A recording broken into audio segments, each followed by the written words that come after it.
Hello there, I'm Scotty, you're not. Welcome back to Dis-Cember of 2023. Today we're talking about High School Musical 2, which was released 1 year later, only in the summer of 2007 instead of January. And I remember reading about this in a Disney Adventures magazine. Yes, I still got them at 20 years old. But yeah,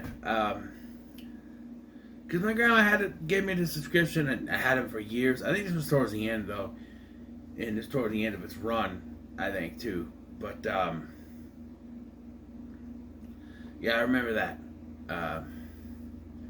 Reading about, they're doing a sequel and all that, and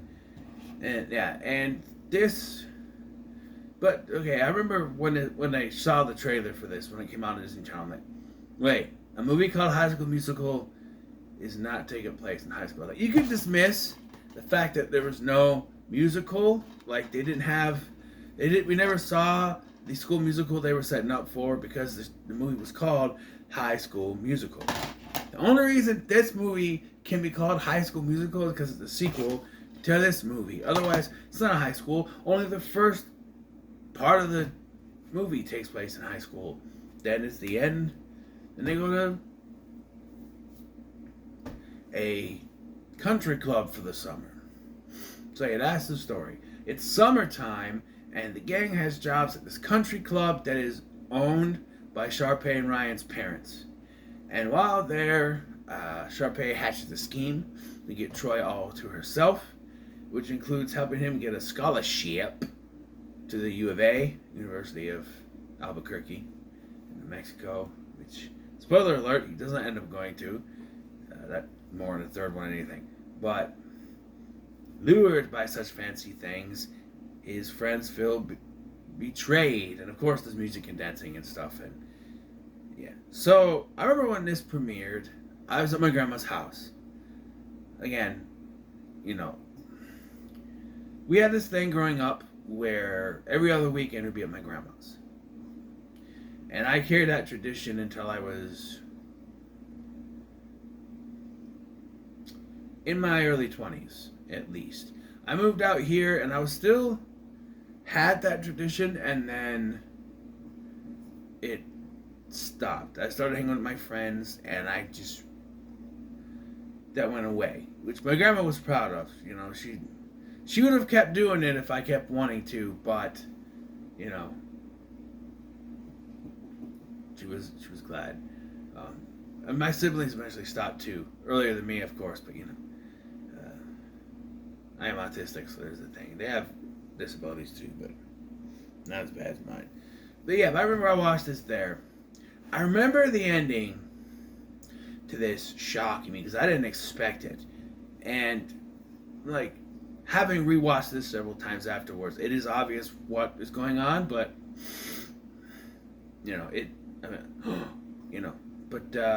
yeah, so we start off in Miss Darbus's class. The only appearance of Miss Darbus in this, and I don't know why I remembered this wrong.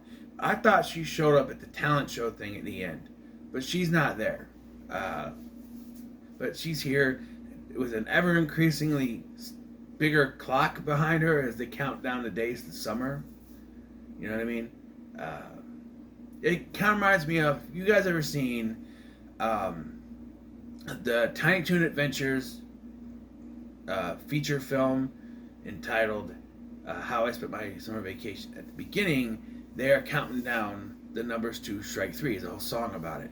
So that's what it reminds me of here, is that the clock is getting bigger and bigger. And then we get the song, what time is it? Summertime. And something I forgot to mention is that there's a thing where every year Gabriella's mom switches jobs and they move somewhere. And so during the song, What Time Is It?, Gabriella says, I'm here to stay, not moving away, ready for a summer romance. And yes, Troy and Gabriella are now an item. They're boyfriend and girlfriend. That can happen from January to June. So, they have a championship game. February? I don't know.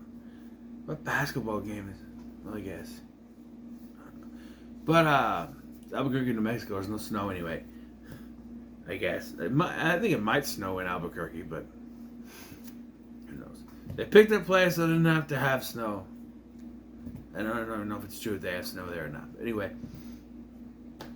So, yeah, that was the thing I forgot to mention in the first one, is that they move every year. Now they're not moving. Even Sharpay makes like, oh, I know you always leave every year. She's like, oh, no worries. My mom said I can stay till I graduate. Which is not true. It's not true. We'll talk about that when I review this one. But that is totally not true, because that's not what happens. But anyway, so, Sharpay and Ryan are going to this country club because their parents own it. And so they convince, or she convinces the manager, Mr. Fulton, played by the great Mark L. Taylor, who is in many great movies. He was in The Other Me, which I already reviewed and probably need to re-review by now. And he was the dad in that. And then he was also the dad in Eddie's $1 Million Cook-Off, which I plan on reviewing later this month, hopefully. I have a scheduled tentative one because things are already changing. I want to do more Disney Channel movies, but I don't want to fill up the whole thing with it. Right now I have, well, 2. And then 3, 4, 5. I have 5, but I want to do more. I don't know. Like I said, this is just tentative. And there's also bonus reviews if I get a chance. You know, hopefully by December I'll be a little more free. But anyway, so they convinced Mr. Fulton to hire Troy Bolton no matter what, or at least she does. And so with him comes the rest of the Wildcats, because of course we gotta have a movie, right? So after the one scene at the Bolton house, well, there's a couple scenes actually, but we go there to the thing. We get the fabulous song sung by Sharpay and Ryan. I want fabulous. That is a simple request. All things fabulous, bigger and better than best. That song. Again, sorry for my singing, but I am going to be singing snippets because I love the music in these movies. But I think this has the best soundtrack. Just so you know, I had all 3 of the soundtracks. I think this has the best one. But yeah, so, and I love that the end was is absolutely fabulous. Absolutely. And then she sees Gabrielle, she's like, not! And she falls into the pool. Because Gabrielle's going to be the new lifeguard, and everyone else is working there, and yeah. So everyone gets jobs, and they're mostly in the kitchen. Because, of course, Kelsey playing the piano. Also, Martha, the heavyset chick I mentioned, who does the pop and log and jam and break, she's now part of the core 8 characters in this. There's 4 women, 4 guys, right? There's Troy, Ryan, Jason. Okay, there's 5 guys. Troy, Ryan, Jason, Chad. Not Ryan. Troy, Ryan, Jason, Chad, and Zeke. And Glacier. And then the girls, there is Gabriella, Kelsey, Sharpay, Martha, and I forget her name. Monique Coleman's character, I forget her name. Taylor. So they're 5 and 5 now. So they're evened up. Yeah. So they're complaining about having to work in the kitchen, and we get the song "Work It Out." We gotta work to work it out. We'll make this right. The sun will shine. During this, though, Chad says a line about, I'd rather face a 7-footer straight up in the post. I think that's a nod to Jump In which he played a amateur boxing kid, like a kid that is an amateur boxer, but also it's a jump rope movie. But I feel like that's a nod to that movie. Came out the same year, earlier that year, which I haven't reviewed yet, but I think I've already seen the whole thing, so I don't know. But I think it's a nod to that.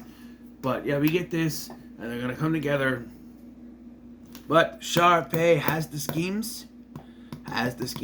So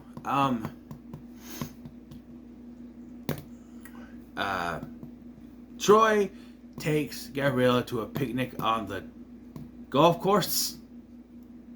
strange place to have a picnic, but that's fine. But of course, Sharpay and Ryan are watching over them because Sharpay is now not only just like trying to sabotage, but now all of a sudden she has a thing for Troy. Like, you can see it was like a little crush, but she now just wants to be with him. And like, oh, sing with me, sing with me. They disguise it as like, oh, she wants him to sing with her, but it's more like they do a thing later where he like imagines that she's in a wedding dress, which is very random. But and they turn on the sprinklers, and then Fulton finds them and get in trouble. By the way, by this point, Sharpay has freaked out because everyone else is there, and so she freaks out on Fulton and says, "Hey, do what you can to get rid of them." He doesn't really do as much as you think he would. He just keeps punishing Gabriella. But yeah. And then they end up sticking in the pool, and yeah, that's just, so Sharpay starts her plan by introducing him to her parents. They're also caddies, so they go golfing, introduce the parents who have connections to the U of A and all that stuff, sets up a dinner, and Troy becomes, after a talk with his dad, where his dad, it takes a talk with his dad to get him to go for this, and he talks with his dad later to get him to realize that it's not what this is all about. So I don't understand the talks in this movie, but talks with his dad, and then he decides to go for it, and he gets too up in his head, and like I said, Ryan gets more character development here because he gets pushed aside by Sharpay. In a scene that's only on the home video release, we get an exclusive song. I remember I bought the CD for this, that all the soundtracks, after the movie came out. And I got the soundtrack, and I was listening to music, and a song came on that I had no idea where it came from. Huma Numa Aku Apuapuawa. Huma Huma. We'll call it Huma Huma. The song Huma Huma song. So that song was on, and I'm like, what is this? Turns out it's from a deleted scene that if you watched this version with the extended scene, much like unlike Camp Rock 2 though, it's just the scene taken out of the movie is the other version where it's a totally different scene, like it's a wholly different order of events in Camp Rock 2. Well, here they take the scene out, but there's still like nods to it. Like later, Ryan says, well, what do I do with my tiki outfit?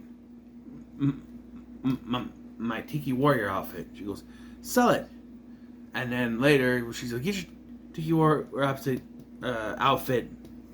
Put some batteries in your tiki warrior outfit. He says, well, I sold it, like you said. But those lines don't make sense unless you've seen the extended version where after the dinner, when he plans to go swimming with Gabriella, he is taken to this special performance where they do the Prince Huma Huma song, which is a really weird song. And I love how when she gives him the sheets for him to sing, he's like, no, I'm not doing that. Yeah, and that actually makes sense because if you watch the version that aired on TV without this part in it, he would say, I gotta go change, and I'll be right there. And he goes to change, and when he comes back, it's dark outside. Because when he goes in there, it's barely sunset. Right? He tells her, I'm late, I'm gonna go. And then he comes back, it's dark outside. He says, I'm sorry, I'm really late. And I'm like, and I didn't think of that until watching this one. Like, yeah, because it's really dark outside now. Take that scene out, it makes no sense. Right? It makes no sense. I'm throwing this pen around like it's a little magic wand. Expelliarmus! Yeah, and so now Sharpay is all in this because at the dinner in front of her parents, he made her promise to sing a song with her. She made him promise to sing a song with him. So that's subterfuge, lady, and it's not right. So because of this, Ryan is sort of kicked to the curb by Sharpay. He ends up, they kind of swap. He ends up sort of having a character arc of, I'm becoming more, not normal, but more my own person. He plays a baseball, and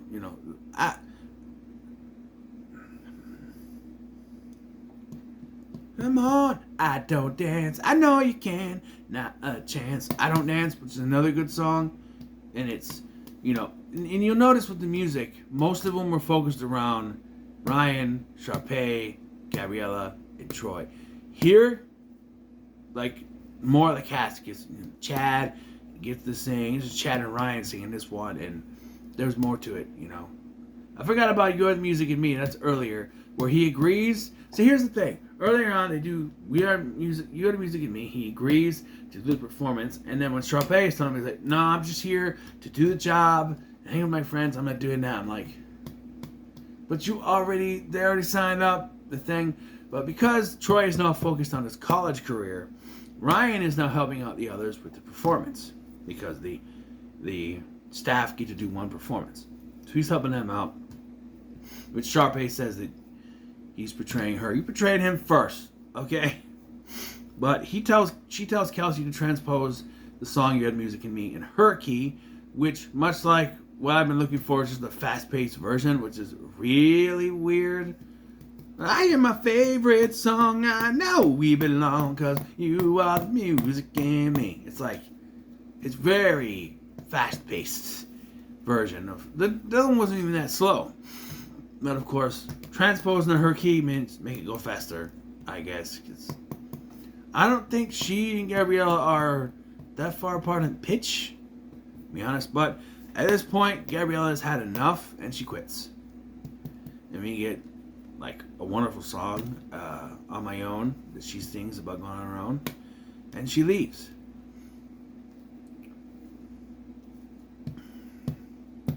We find out that Sharpay once again, stirring the pot as she tells Fulton to force all the people to work. So all the staff has to work. They would not be allowed to participate, which causes lots of problems. And I like the scene when Troy finds out. Troy, basically, he comes back. He sees what's going on, and he's showed this thing. There's no words. There's other things, and it's weird because at this point they're told they cannot perform. Blair's talking in the background. That's okay. Ryan will help us. He'll make it sure. I'm like, wait, why is that in the background? Was that supposed to be an earlier scene? Because right now they're not performing anything. But I digress. Then we get the song, my favorite song. Bet on it, bet on it, bet on it, bet on it. It's a whole solo song for Troy, like Get Your Head in the Game, only without anyone else. It's just him on the golf course, which he's not supposed to be there, but who cares? At this point, he is a honorary member because of the status being pushed up by the Evans family. And excuse me. So he's an honorary partner now, so I guess he could be out there. But fellow Wildcats, not, which is fucking stupid. Like, the whole point of having those privileges is so you can bring someone else out with him. But of course, he's got to make it difficult. So, yeah. So after singing this song, which by the way, I thought about this, I love this song, but think about it if someone happened to be walking by and just see him running around on the golf course and be like, the hell's he doing? You always got to think, what it looks like from other people's point of view when you do musicals or singing and dancing and stuff. It's like Avengers Endgame was perfect on this. When the opening of Guardians of the Galaxy, where Star-Lord is singing, and then you see the other view of that from Avengers Endgame, where he's just like, "Come get your love." It's like just but he tells Sharpay he's not gonna do the show. He's asked Fulton for his other job back, although when he's announced later, Fulton calls him the assistant golf pro, because he also on the golf team they mentioned earlier, and he's teaching Sharpay how to golf, and she's like twisting the knife in there, trying to drive a wedge between them all, pretending to not be good at hitting the ball. Blah. But she does, and I like the reaction from Taylor's like, oh, But, So, he tells her he's not singing, he's done, he and Chad make up because they had an argument earlier, and then Ryan says, "Hey, my sister, she's a bit of a witch, but not in so many words, but you really should sing with her." So he goes back, he agrees to sing with her if the Wildcats get to sing. She agrees, and everyone starts whispering and stuff. And then when he says they agree, Ryan's like, "By the way, she wants you to learn a new song." He's like, "Wait, what?" So Kelsey's gonna help you, and right there, that should have told you something. If Sharpay wants him to learn a new song, why is Kelsey teaching it to him? Wink, wink. So there's a song. It's called "Every Day." And when the song begins, I remember when I first watched this, all right? I did not expect this at all. We know that, because they show it that Sharpay is not involved in this at all. She has no idea what's going on. I did not expect this, and I realized why, watching it this time, because it makes no sense. So he starts singing, and when his turn is done, another voice starts singing, a female voice. It's Gabriella. She's all the way down at the other side. The end of the aisle there. And I remember when I first watched this, I went, oh, because I did not expect it. And I will tell you, I did have a little bit of tears in my eyes here, because it does get you. But here's the thing. How is this happening right now? They just found out that he was going to sing, and they set up the song. How far away was she for them to call her and say, "Hey, put your dress on, we're doing this thing"? You know how quickly this all got together? The only thing I think of is they had this planned all along. But I don't know how, because they were, until like 20 minutes before the show, they were mad at Troy. So I don't understand it at all. It all comes together like it's supposed to be, oh, look at this, we're all together now, but it just doesn't make any sense.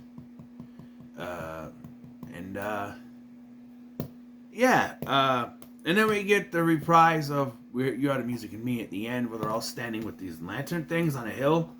And finally, after teasing it for the whole movie, and the end of the last one, Troy and Gabriella kiss. They were dating at the time, I think. But they kiss. Right. And I want to point out here that Zeke and Sharpay are together, which that's the only thing. He does mention, like, I get to see Sharpay every day, but like, they're not a thing, and that the whole cookie thing is never brought up. This is the only kind of thing, and that line, the only thing we get. And then for some reason, Ryan is with Martha. I always thought Ryan was gay, but he's not, because in the third one he has another love interest, which kind of works better, I think, because she's more of a character than Martha. But I always thought, because the way that he's doing his hats to the side and the way he acts and stuff, his dad's kind of against him wearing like that. I was like, okay, he's just like, he's gay and his dad isn't approved. But no, because back then they wouldn't do it. Now, oh hell yeah, they would do it. Back then they wouldn't, because they're too afraid to do it. Now they would do it, and they would go way too much into it. But he's not. But yeah, and then we get a musical performance by the pool, All for One. Why is this here? Well, because the last movie ended in a big performance, right? A big song and dance number. But that made sense because they were already in the gym after the basketball game. Here, it just cuts from them on top of the hill letting the lanterns go, and then boom, we're at a performance. By the way, Miley Cyrus cameo in here towards the end of the song where she's dancing. Yeah, and then we get the bloopers. Bloopers at the end. This was pretty good. I'm going to give it another one. I think all three of these are going to get that. They're all good movies. But yeah, I actually think this might be a little bit better than the first one. I never thought of that till rewatching this. I always thought this was the worst one, but rewatching it, I think it might be a little bit better. I think I like the songs. I'm pretty sure that this is going to overpower the other. I think this is my favorite, but like I said, it has the best soundtrack. But I think the music and songs are better. It has more of a cast to it, and there is not that jarring change between Zac Efron and Drew Seeley. It's all Zac Efron here, and it works much better because they actually transposed the song in his key, as Sharpay would say. But yeah, once again, Sharpay goes from being the villain, and at the end of the film, they're all dancing together. So she's, because it's Disney, we can't make our villains actually villain anymore. Remember Maleficent? How she used to be a big villain, and now Angelina Jolie played her, and no, she's not a villain. She's an anti-hero. She's misunderstood because can't have evil villains anymore. Anyway, what are your thoughts on High School Musical 2? In the comments below, make sure to like, share, and subscribe. I gotta go watch Chucky, and I'll see you in the next one.